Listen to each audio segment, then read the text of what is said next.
दीवानी न्यायालय कर्मचारी संघ उत्तर प्रदेश के प्रांतीय आम सभा का आयोजन किया गया। इस सभा में समस्त प्रदेश पदाधिकारीगण तथा पूरे प्रदेश की जिला शाखाओं से कर्मचारी प्रतिनिधि उपस्थित हुए। कर्मचारी संघ द्वारा जनपद न्यायालय के कर्मचारियों की समस्याओं के निराकरण के संबंध में व्यापक विमर्श किया गया। साथ ही पुरानी पेंशन योजना को लागू किए जाने पर भी जोरदार मांग पूरे प्रदेश से उठाई गई। जनपद न्यायालयों के कर्मचारियों की सामूहिक समस्याओं के निराकरण के लिए उत्तर प्रदेश न्यायालय परिसंघ की घोषणा की गई। इस परिसंघ में दीवानी न्यायालय कर्मचारी संघ, स्टेनोग्राफर संघ तथा चतुर्थ श्रेणी कर्मचारी संघ के समस्त सदस्य सम्मिलित हुए। परिसंघ का प्रदेश अध्यक्ष श्री डॉक्टर नृपेंद्र सिंह को सर्वसम्मति से मनोनीत किया गया।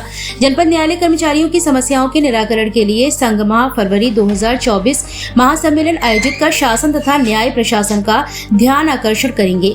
यदि कर्मचारियों की समस्याओं का निराकरण न हुआ तो संघ असहयोग आंदोलन की घोषणा करेगा और इस असहयोग आंदोलन से जो भी शासकीय कार्य प्रभावित होगा उसकी जिम्मेदारी शासन में बैठे अधिकारियों की होगी, क्योंकि संघ पिछले कई सालों से अपनी मांगों को उठा रहा है, लेकिन शासन में बैठे अधिकारी संवेदनहीनता का पराकाष्ठा पार कर चुके हैं। पुरानी पेंशन के लिए दीवानी न्यायालय कर्मचारी संघ की शुरुआत करेगा और इस कैंपेन से वी फॉर वोट को प्रभावित करेगा। संघ ने कहा कि यदि सांसद विधायकों को मल्टीपल पेंशन राज्य कोष पर बोझ नहीं है तो कर्मचारियों की पेंशन बोझ कैसे है। संघ पूरे प्रदेश में एक जन जागरण अभियान चलाएगा जिसके द्वारा सरकारी कर्मचारी, उनके परिवारजन, परीक्षा की तैयारी कर रहे छात्र तथा अन्य युवाओं का आह्वान करेगा कि इस असंवैधानिकता के विरुद्ध मध्यम दर्जे परिवार पूरी तरह उठ खड़े हों, क्योंकि यह हमारे आर्थिक सुरक्षा का विषय है। कार्यक्रम का संचालन नरेंद्र विक्रम सिंह महासचिव ने किया। कार्यक्रम में जिला झांसी से रवि प्रताप सिंह, प्रांतीय संगठन सचिव IAZD, संरक्षक दयाराम पांचाल, अध्यक्ष राहुल चंद्र गौतम, सचिव मुकेश कुमार शाक, वरिष्ठ उपाध्यक्ष शैलेंद्र सिंह, सांस्कृतिक सचिव शशांक कश्यप, कोषाध्यक्ष एवं सदस्यगण शैलेंद्र पटेल, मनीष पंकज, अजय देव, नीरज गुप्ता, आशीष गुप्ता, शुभम कुमार तथा कर्मचारी गण योगेश राव, आशीष मिश्रा आदि लोग उपस्थित रहे। पूरे भारत की मीडिया से ये पूछना चाहूँगा आपके माध्यम से कि आप कर्मचारियों के पेंशन को बोझ रेखांकित करते हैं, वहीं जब कोई शासकीय घोषणा होती है तो उसे विकास घोषित करते हो। कहीं कोई छूट प्रदान की जाती है, किसी मॉल के निर्माण के लिए जमीन दी जाती है। निश्चित रूप से विकास के मैं इतर बात नहीं करता हूँ। यह शासकीय योजनाओं के संबंध में कोई सवाल मैं खड़ा नहीं कर रहा हूँ। मैं केवल एक सवाल मीडिया से खड़ा कर रहा हूँ, पेंशन बोझ कैसे है। ये जो बोझ शब्द का आप उपयोग करते हैं वो बोझ कैसे है। पेंशन से प्राप्त धनराशि इसी देश में खर्च होती है, इसी राष्ट्रीय अर्थव्यवस्था में खर्च होती है। वह व्यक्ति जो भी पेंशनर है वो इस देश के विकास, आर्थिक विकास में ही उस सारी धनराशि को व्यय करता है। अगर कुछ बटोरता है तो वह भी किसी बैंक में ही जमा करता है। वह कुल मिलाकर के इस देश की परिसीमा में व्यय होती है वो धनराशि। तो पूरे मीडिया से मेरा यह सवाल है कि पेंशन कोई भी बोझ नहीं है। गलत तरीके के रेखांकन, गलत शब्दों का प्रयोग करके हमारी भावनाओं को आहत न करें।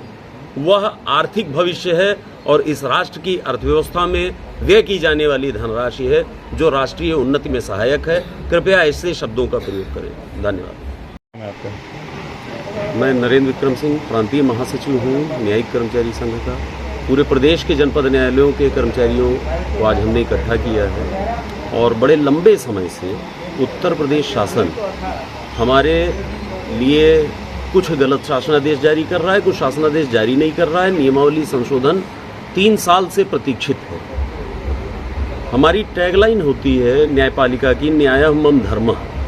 आज हम अपने लिए न्याय मांगने और उसके तरीके पर विमर्श के लिए इकट्ठा हुए हैं और हम न्यायपालिका के कर्मचारी जो इस भारतीय जनमानस को न्याय प्रदान करते हैं अब दृढ़ संकल्पित हैं कि हमें अपने लिए न्याय पाने को क्या करना होगा। आज शाम तक हम इस पर पूरा विमर्श करके शाम तक इसकी घोषणा इसी सदन में करेंगे।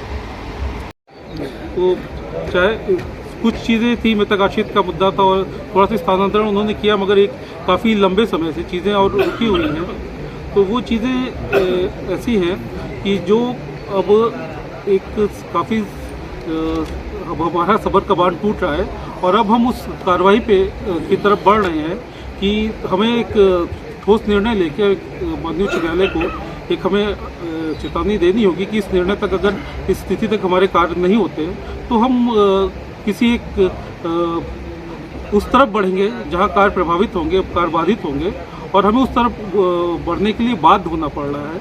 हम बड़े अनुशासित सिपाही हैं अपने विभाग के, और हम उस चीज़ों से बचते आए हैं।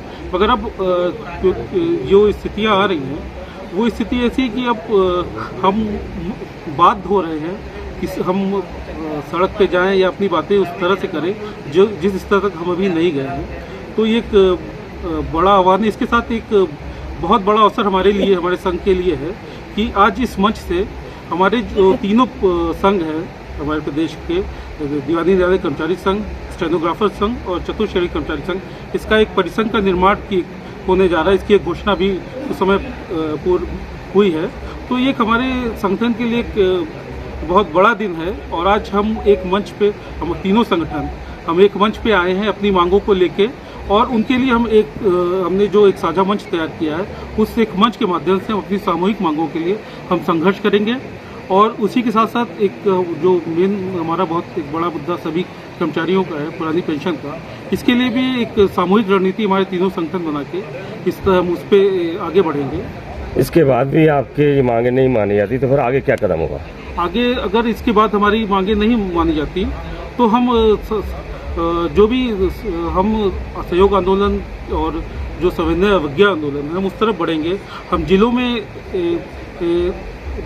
प्रदर्शन होगा, उसके बाद हम सामूहिक अवकाश है की तरफ बढ़ेंगे।